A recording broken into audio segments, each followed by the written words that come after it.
North Carolina First Alert Weather Day update. I'm First Alert meteorologist Katherine. Noel, we have two First Alert weather days this week, one on Wednesday and one on Friday, and we'll talk about what we could see from those days, why we have called for them, the impacts. But let's focus on this morning. Before you head out, just know that you could likely run into some patchy, maybe even dense fog out there. We've seen it really maintained off towards Asheville down into Newberry. If you travel I-26 over this area or even I-85, could easily run into some dense fog at times. Short durations of it, but still a possibility. Even off towards Franklin and Clemson and Anderson, seeing some improvements here and there, but it's still pretty bad in certain areas. Dense meaning, yeah, we could see fog, visibility worth of about half a mile up until 7, 8, 9 o'clock, finally getting some improvements, more so by 9, 10.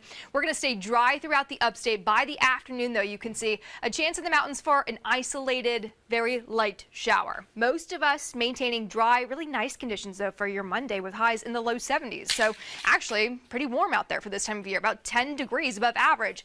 Then as we go into Tuesday and Wednesday, we have some changes on the way. We have our first alert weather day of the week on Wednesday, our second one being on Friday. But focusing on Wednesday, we have rain likely Tuesday overnight into Wednesday morning. Could be impactful for your Wednesday morning commute with some isolated thunderstorms possible Tuesday overnight into Wednesday as well.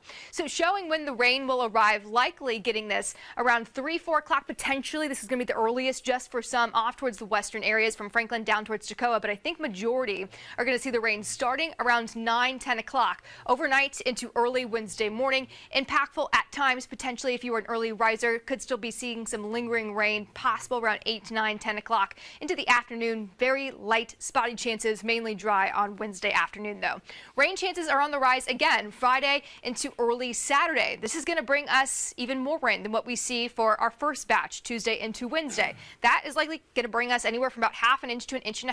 And then look at this. Friday into Saturday, those totals skyrocket. And this is one of the reasons why we have declared Friday a first alert weather day. Excessive rainfall risk is going to be possible. Could see some flooding, especially compared to what we had on Wednesday, just added on top of this by the end of the week, amounting to 3 to 4 inches of rain total. That's what we see from Wednesday and Friday, but still, it's going to be potentially a mess into Friday and early Saturday with flooding chances, maybe even some severe weather, something we're going to be watching. So why we declared it a first alert weather day on Friday. And that's new as of this morning. But Wednesday, we still have that to get through before we can actually focus more so on our Friday, because we could see some changes with this. Otherwise, it's going to be a warm week, highs above average pretty much all week long in the 60s for us out there. Let's see how it's looking on the roads though. Fog is pretty bad in certain